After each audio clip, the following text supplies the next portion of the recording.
ඉතින් අයබෝවන් කියල පිළිගන්නවා ජොබ්සොන් ලංකා YouTube චැනල එකත් එක්ක එකතු වෙලා ඉන්නවාට අපි අද කතා කරන්නේ ජාතික තනු සේවා සභාව තියෙන රැකිය අවස්ථා කීපයක් ගැන. ඉතින් පළවෙනියටම අපි කතා කරමු කළමනාකාර සහකාර. කළමනාකාර සහකාර මේකෙදි පුරප්පාඩු 40ක්ම තියෙනවා. ඉතින් වැටුප් කාණ්ඩ වෙන්නේ MA1. හරි. ඊළඟට මෙයාලගේ අධ්‍යාපන සුසුකම් බලමු. අධ්‍යාපන සුසුකම් විදිහට සාමාන්‍ය පෙළ විභාගයේ සිංහල දෙමළ ගණිතය යන විෂයන් ඇතුළු විෂයන් 4කට සම්මාන සාමාර්ථ සහිතව එකවර විෂයන් 6කින් සමත් වෙලා තියෙන්නත් ඕනේ අනිවාර්යෙන්ම. ඔය කියන්නේ ඉතින් C සාමාර්ථ 4ක් තියෙන්න ඕන කියලා තමයි යාලා කියන්නේ. ඊට පස්සේ A level විභාගයේදී අනිවාර්යෙන්ම විෂයන් 3ක් සමත් වෙලා තියෙන්න ඕනේ පොදු පරීක්ෂණය හැර. හරිද? පොදු පරීක්ෂණය හැර අනිත් ඒවා ඔක්කොම සමත් වෙලා තියෙන්න ඕන කියලා තමයි එයාලා කියන්නේ. අවම සුසුකම ඉල්ලන්නේ S3. මේ විදිහට ඉතින් අපි බලමු ඊළඟ රැකියා අවස්ථාව මොකක්ද කියලා. ඊළඟ තියෙන්නේ සහකාර තරුණ සේවා නිලධාරී. සහකාර තරුණ සේවා නිලධාරී පුරපඩු 76ක්ම තියෙනවා. ඉතින් මෙයාලගේ බලමු කොහොමද ගන්න සුසුකම් කියලා. ඉතින් අධ්‍යාපන සහ වෘත්තීය සුසුකම් විදිහට සිංහල දෙමළ ගණිතය අර කිව්වා වගේමයි.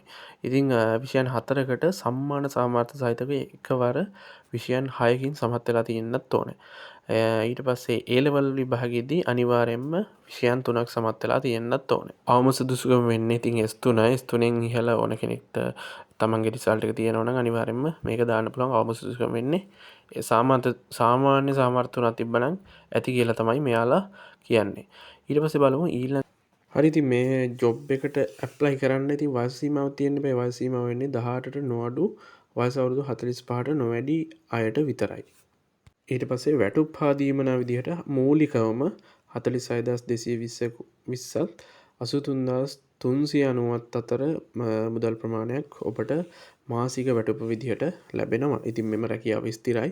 රජයේ රැකියාවක්. ඉතින් අයදුම්පත් යොමු කිරීමට කැමති අය ඉතින් වේකන්සි තියෙනවා 70 ගාණක්. කැමති අය අනිවාර්යෙන්ම අයදුම් කරන්න. ඉතින් ඊළඟ රැකියාව වෙන්නේ කාර්යාල කාර්ය සහායක. PL1 තමයි මෙයාලගේ සැලරි කෝඩ් එක වෙන්නේ. පුරප්පාඩු සංඛ්‍යාව 20ක් තියෙනවා. ඉතින් කැමති 20කට මේකට අයදුම් කරන්න පුළුවන්. සුදුසුකම් විදිහට මෙයාලා ඉල්ලන්නේ අධ්‍යාපන පොදු සහතික පත්‍ර සාමාන්‍ය පෙළ විභාගයට පෙනී සිටීම කියන එක විතරයි. ඉතින් රැකියාව විභාගයට පෙනී සිටීම විතරයි ඉල්ලන්නේ. ඉතින් ලොකු රිසල්ට් ඕනෙත් නැහැ. S3කුත් ඕනේ නැහැ. මේ තිබ්බොත් හොඳයි කියලා කියන්නේ. මේ සාමාන්‍ය පෙළ විභාගයට පෙනී සිටලා එහෙම කවුරු හරි ඉන්නවනම් ඉතින් මෙම රැකියාවටත් අයදුම් කරන්න. වයස සීමාව විදිහට වයස අවුරුදු 18ට නොඅඩු හා අවුරුදු 45ට නොවැඩි කට්ටියට විතරයි මේකට ඇප්ලයි කරන්න පුළුවන්. ඉතින් වැටුප් හා දීමනා විදිහට අපි PL1 කියලා කියවනේ. PL1 එකේදී මෙයාලට ගෙවනවා මූලික වැටුප 40500ක් සහ 62530ක් අතර වේතනයක් ඔයාලට මාසික පඩියක් විදිහට ගෙවනවා. ඉතින් මේ කතා කරපු සියලුම රැකියා අනිවාර්යයෙන්ම ස්ථිර රැකියා. ඉතින් මේ වගේ සේවක අර්ථ සාධක මුදලට හා සේවා නියුක්තිකයන්ගේ භාරකාර ආදමුරන් සඳහා අනිවාර්යයෙන්ම ඔයාගේ මුල් පඩියෙන් 10%ත් ප්‍රමාණයක් කපා ගන්නවා. අයදුම්පත් බාර ගන්න අවසාන දිනය වෙන්නේ 2026යි පෙබරවාරි 3 වෙනිදා තමයි අනිවාර්යයෙන්ම අවසාන දවස වෙන්නේ. ඉතින් ඊට පස්සේ අපි කතා කරනවා පොදු කොන්දේසි මොනවද කියලා. අනිවාර්යයෙන්ම ශ්‍රී ලංකා පුරවැසියෙක් වෙන්න ඕන. විශිෂ්ට චරිතයකින් හැබිය යුතු වෙන්න ඕන. ජාතික සංසේවා සභාව වෙබ් අඩවියනේ NYSLSC වෙත ගොස් ඉහත තනතුරු මාර්ගගත ක්‍රමයට ඔන්ලයින් ක්‍රමයට අයදුම් කරන්න ඕනේ. අපි මුලින් ඉඳන් අගට ඔයාලට පැහැදිලි කරලා තියෙනවා. හරි. ඊට පස්සේ අයදුම්කරු විසින් මාර්ගගත අයදුම්පතේ ඇතුළත් කරන ලබන ජංගම දුරකථන අංකය වෙත සියලුම දැනුම් දීම් SMS කෙටි පණිවිඩ මගින් තමයි එයාලා සිදු කරන්නේ. ඒකින්ද අනිවාර්යයෙන්ම ඔයාගේ හොඳ වැඩ කරන ෆෝන් නම්බරයක් ඒකේ ඇටච් කරලා දාන්න. ඉතින් එක් අයදුම්කරුවාට පුරප්පාඩු පවතින තනතුරු කීපයක් සඳහා සුදුසුකම් පවතින්නේ නම් එක් තනතුරක් සඳහා ඉදිරිපත් කර හැකි වන්නේ එක් අයදුම්පතක් පමණයි. ඒ කියන්නේ මොකක්ද දන්නවද? ඒ අනිවාර්යයෙන්ම දැන් ඔයාගේ A-level එකෙන් පාස් වෙච්ච කෙනෙක් කියන්නකෝ. ඒකින්ද A-level පාස් වුණාන් පස්සේ අපි අර කිව්වනේ කළමනාකරන සහකාරයකටයි කාර්යාල කාර්ය සහායකටයි මේ හැම එකටම දාන්න බෑ. එකකට විතරක් දාන්න කියලා තමයි මෙයාලා කියන්නේ.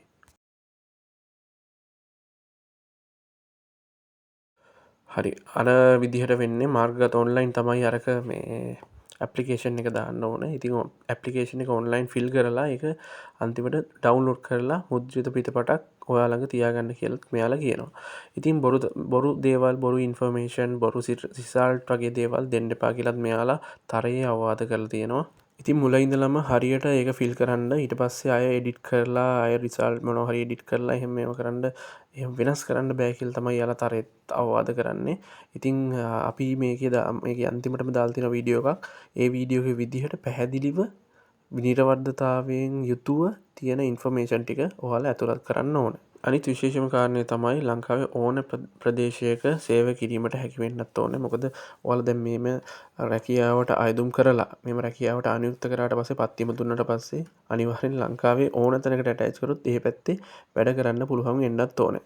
අනිත් දේ තමයි අවුරුදු 5ක් එම අනුයුක්ත කරන ස්ථානයේ වැඩ කරන්නත් ඕනේ. ආය ට්‍රාන්ස්ෆර් එහෙම එන්නත් බෑ කියලා මෙයාලා විශේෂයෙන් සඳහන් කරලා තියෙනවා.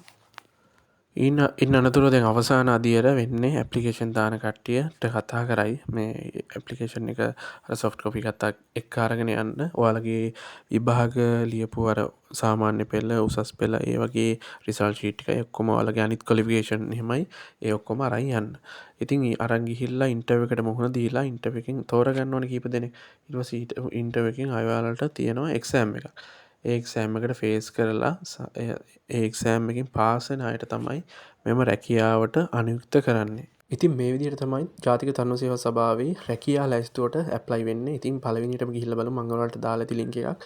ඒ ලින්ක් එක ගියන් පස්සේ මෙන්න මේ විදිහට ඔයාලට පෙන්නයි මෙනු එකක්. ඉස්සෙල්ලාම ගන්න ඕනේ. ඕකේ තමයි තියෙන්නේ රැකියා ගැන මේ සියලුම තනතුරු ගැන. මේකේ තියෙන්නේ මේ financial officer, translator, videography, video editor ඔය ටික ඔක්කොම තියෙනවනේ. මැනේජ්මන්ට් ඇසිස්ටන්ට් ඒ කියන්නේ කළමනාකාර සහකාර, එතකොට assistant youth service officer, driver ඔය විදිහට හැම එකක්ම තියෙනවනේ. මේ අවශ්‍ය තමන්ට අවශ්‍ය කරන එකේ මෙන්න මේ විදිහට ක්ලික් කරගන්න. ඊට පස්සේ දැන් අපි උදාහරණයක් විදිහට ඔෆිස් ඇසිස්ටන්ට් දානවා කියමුකෝ. හරි. ඔෆිස් ඇසිස්ටන්ට් දැම්මට පස්සේ මේ මෙතන එහා පැත්තේ තියෙනවා name with initials කියලා. ඊට පස්සේ මුල් ලකුරුත් එක්ක නම දාගන්න. ඊට පස්සේ තියෙනවනේ name with ෆුල් නේම් එක තියෙනවනේ. ඊළඟට ෆුල් නේම් එක දාගන්න. හේරත් මුදියන්සේලාගේ එහෙම තියෙනවා නම් ඒ ඔයාලගේ ෆුල් නේම් එක මේ විදිහට පැහැදිලිව දාගන්න. ඊට පස්සේ යටින් තියෙනවා NIC එක. ඒ කියන්නේ ජාතික හැඳුනුම්පත් අංකයත් නිවැරදිව හරියට ඇතුළත් කරන්න. ඊට පස්සේ තියෙනවා ජෙන්ඩර් එක. ඒ කියන්නේ ඔයා මේ ස්ත්‍රීද පුරුෂද කියන එක. ඒකත් ක්ලික් කරලා ස්ත්‍රී නම් ස්ත්‍රී, පුරුෂ නම් පුරුෂ ඒ විදිහට දාගන්න. ෆීමේල්. ඊට පස්සේ පල්ලෙහෙන් තියෙනවා ඇඩ්‍රස් එක. ඇඩ්‍රස් එකත් ඔයාගේ ID එකේ තියෙන ඇඩ්‍රස් එකම දෙන්න. වෙන ඒවා දෙන්න එපා. දැන් ඉන්න ඇඩ්‍රස් එක හරියට දීලා ඒ ටිකත් හරියට පුරව ගන්න. අර මුලින් කිව්වා වගේ ඉස්සල්ලාම තැනට ගිහිල්ලා තමයි අපි මේන් පෝස්ට් එක දාගන්නේ. ඒ කියන්නේ රැකියා තනතුර එක වතාවකට එකයි. ඒ කියන්නේ වෙන කීපයකට අයදුම් කරන්න බෑ. මම අර කිව්වනේ අනිත් වීඩියෝ එකේදී. හරි. මේ විදිහට ඇඩ්‍රස් එක දාගන්නවා අපි. ඊට පස්සේ යටි තියෙන ප්‍රොවින්ස් කියන්නේ ඔයාලගේ ඉන්න පළාත. පළාතත් ඔතනින් තෝරලා දාගන්න. අපි උදාහරණයක් විදිහට කියමු නෝර්ත් වෙස්ටර්න්. ඒ කියන්නේ වයම් පළාතේ ඉඳලා ඉන්නවා කියලා. නෝර්ත් වෙස්ටර්න් කියලා දාගන්නවා. ඊට පස්සේ එහා පැත්තේ තියෙනවා දිස්ත්‍රික්ක. ඒ කියන්නේ ඉස්සෙල්ලාම පළාත දාගෙන ඒ අවශ්‍ය දිස්ත්‍රික්කය දාගන්න. උදාහරණයක් විදිහට වයම් පළාත නම් අපි දිස්ත්‍රික්කේ පුත්තලන් දිස්ත්‍රික්කේ කුරුණෑගල දිස්ත්‍රික්කේ දෙකෙන් තියෙන්නේ. එතනින් ඔයා ඉන්න දිස්ත්‍රික්කය පැහැදිලිව දාගන්න. ඔය විදිහට මම මේක කියලා තියෙන විදිහටම දාගන්න. හරි. ඊට පස්සේ යට තියෙනවා මොබයිල් නම්බරය. ඔයාගේ වැඩ කරන නම්බරයක් අනිවාර්යෙන් දෙන්න. වෙන නම්බර් නම් දාන්න එපා. වැඩ කරන නම්බරයක් දාන්න. ඊට පස්සේ එහා පැත්තේ තියෙන WhatsApp නම්බරේ. WhatsApp නම්බරෙත් හරියට බලලා දාගන්න. මොකද වෙන නම්බර් දෙන්න එපා. ඊට පස්සේ ඔයාලගේ ඔය ගෲප් එකකට හරි ඇඩ් කරයි. ඔයාලගේ ඉන්ටර්වයු එකට එහෙම කතා කරන්න මේ නම්බර් වලට කෝල් කරලා හරි මෙසේජ් එකක් හරි දාලා තමයි. ඊට පස්සේ යට තියෙනවා ඊමේල් ඇඩ්‍රස් එක. ඊමේල් ඇඩ්‍රස් එකක් හදාගන්න. නැති අය අලුතෙන් හදාගන්න. තියෙන අය මේකේ පැහැදිලිව ඊමේල් ඇඩ්‍රස් එකත් ඇතුළත් කරන්න. ඊට පස්සේ යට තියෙනවනේ date of birth. ඊට පස්සේ ඒකේ තියෙන එකත් පැහැදිලිව දාගන්න. ඊට පස්සේ පල්ලෙහා තියෙනවා age as at the closing date of applications. හරි. ඒ කියන්නේ දැන් මේක closing date එක වෙනකොට ඔයාගේ වයස හරියට අවුරුදු වලින්, මාස වලින්, දවස් වලින් දාගන්න කියලා තමයි යාලා කියන්නේ. ඉතින් මේ විදිහට ඒ ටිකත් ඒ අවුරුදුයි, මාසයි, දවසුයි ඒ ටික හරියට දාගන්න. ඊට පස්සේ පල්ලෙහා තියෙනවනේ education qualifications කියලා. ඊට පස්සේ education qualifications කියන එකේ යටින්ම තියෙනවා GCE O level කියලා. ඊට පස්සේ ඔයාලගේ තියෙන ඒ කරපු O level ෂයි එකේ ඒක විභාග අංකෙත් එක්ක ඇතුළත් කරලා හරියට රිසල්ට් ටික දෙන්න. මේකේ හරියට රිසල්ට් ටික දෙන්න. හරි නැත්නම් ඊට පස්සේ මේ වැරදි ඩීටේල්ස් දුන්නා කියලා ඔයාලා මේකෙන් අයින් කරයි. ඒකින්ද තමයි කියන්නේ දෙපාරක් තුන් පාරක් හරියට බලලා හරියට ඔයාලගේ රිසල්ට් ෂීට් එකේ තියෙන විදිහටම ඔයාලගේ හරි නිර්වද්‍ය ඩීටේල්ස් ටික මේකට ලබා දෙන්න. ඊට පස්සේ එහා පැත්තේ තියෙනවනේ A level. හරි. ඊට පස්සේ A level එකේ දාන්න මොන අවුරුද්දද කරේ ඒ විෂයන් ටික පැහැදිලිව දාන්න. ඊට පස්සේ යට තියෙන පෝස්ට් ග්‍රැජුවේටඩ්. ඒ කියන්නේ පෝස්ට් ග්‍රැජුවේට් මොන හරි ඔයා ඩිග්‍රියක් හරි කරලා තියෙනවා නම් ඩිප්ලෝමා එකක් හරි කරලා තියෙනවා නම් ඒකෙදි දාන්න. ඊට පස්සේ other qualifications කියලා තියෙන්නේ. other qualifications කියන එකෙත් කෝස් එක මොනවාම හරි ආයතනයක කෝස් එකක් කරලා තියෙනවා. ඉංග්‍රීසි කෝස් එකක් හරි කමන්නේ, IT කෝස් එකක් හරි කමන්නේ, මොනවා හරි කරලා තියෙනවා නම් ඔයා මේකේ දාන්න, පැහැදිලිව දාන්න. ඊට පස්සේ ඒක හැපැති තියෙනවා number of years. ඒ කියන්නේ experience එක තියෙනවා, ඉන්ස්ටිටියුට් එක තියෙනවා, මොන කොහෙද වැඩ කරේ කියලා තියෙනවා, කොහෙද සේවය කරේ කියලා තියෙනවා. ඒ ටිකත් හරියට දාගන්න. ඊට පස්සේ have you ever been convicted and punished by court of law for any offense? ඒ කියන්නේ ඕකෙන් අහන්නේ ඔයාලා මොකක් හරි උසාවියක වරදකාරයෙක් වෙලා තියෙනවද කියලා. ඕකට ඉතින් ඒකම දැන් ඔයා උසාවියක වැරදිකාරයෙක් වෙලා තියෙනවා yes කියලා දෙන්න. එහෙම වෙලා නැත්තම් no කියලා දෙන්න. හරියට තියෙනව නේද? consent and declaration කියලා. ඒකෙත් ටික එකක් දාන්න. මේ ඔයා දුන්න ඔක්කොම දේවල් නිරවද්‍යතාවයේ වේ කියලා දෙන්න. හරි. ඊට පස්සේ ඉතින් ඒක ක්ලික් කරාන් පස්සේ මෙන්න මේ විදිහට එනවා අන්තිමටම submit application කියලා. මේක උඩත් ක්ලික් කරන්න. එකපාරක් ක්ලික් කරගත්තට පස්සේ මෙන්න මේ විදිහට ඔයාගේ success කියලා එන්න ඕන. success කියලා ආවයින් පස්සේ එහා පැත්තේ තියෙනනේ වම් පැත්තේ download PDF කියලා. අන්න ඒක ඔබන්නකො. ඊට පස්සේ ඔබියන් පස්සේ මෙන්න මේ විදිහට PDF එකක් ඕපන් වෙයි. ඊට පස්සේ ඕක ඩවුන්ලෝඩ් කරගන්න. ඔයාගේ ඔක්කොම විස්තර තමයි මෙන්න මේකේ තියෙන්නේ. ඊට පස්සේ ඒ ටික හරිද කියලා බලන්න. 9 ඉඳලම මේ රිසල්ට් දීපේ ඔයයි ඔක්කොම චෙක් කරලා බලන්න ආයෙ ඔක්කොම හරියට තියෙනවද කියලා. ඊට පස්සේ ඔන්න ඕකේ print එකක් දාගෙන ඔයාලඟ තියාගන්න. ඉන්ටර්විව් එකට කතා කරනකම් ඔය ටික ඕක පරිස්සමට ඔයාලගම තියාගන්න. ඉතින් එහෙනම් ජය වේවා කියලා ප්‍රාර්ථනා කරනවා සියලුම දෙනාට. අපි ගිහින් එන්න Jobs on Lanka YouTube channel එකත් subscribe කරගෙන යන්න.